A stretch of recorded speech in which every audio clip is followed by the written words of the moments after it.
Assalamualaikum warahmatullahi wabarakatuh. Perkenalkan, nama saya Bima Retila dengan NIM 230304237. Saya dari kelas 2 REK AMGT 5.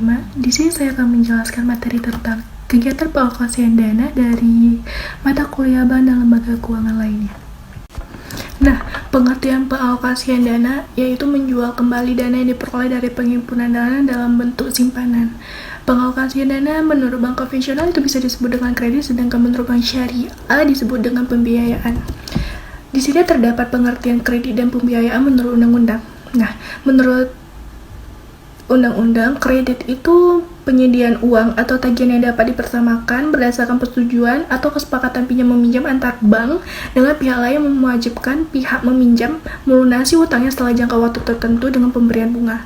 Sedangkan pembiayaan menurut undang-undang yaitu penyediaan uang atau tagihan yang dapat dipersamakan berdasarkan persetujuan dan kesepakatan pinjam-meminjam antar bank dengan pihak lain yang mewajibkan pihak yang dibiayai untuk mengembalikan uang atau tagihan tersebut setelah jangka waktu tertentu dengan imbalan atau bagi hasil. Di sini juga terdapat unsur dalam kredit yaitu ada 5. Pertama, kepercayaan.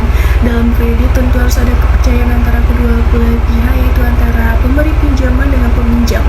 Yang kedua itu ada kesepakatan. Tentu sebelum ambil tindakan harus disepakati oleh kedua belah pihak.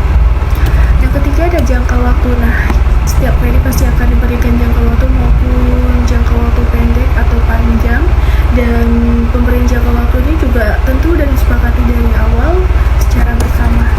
Yang keempat ada resiko. Kedua belah pihak pasti memiliki resiko, yaitu antara kreditur dengan debitur.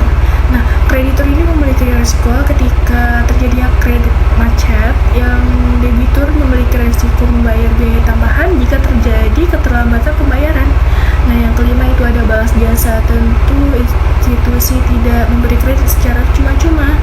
Nah, yang terakhir itu ada balas jasa. Tentu institusi tidak memberikan kredit itu secara cuma-cuma. Ada balas jasa yang sudah disepakati dari awal, entah itu seperti bunga, komisi, biaya administrasi, atau bagi hasil. Nah, di sini juga terdapat tujuan dan fungsi dalam kredit. Tujuan pertama yaitu mendapat keuntungan dari bunganya, pasti. Yang kedua, membantu nasabah dalam memenuhi kebutuhannya.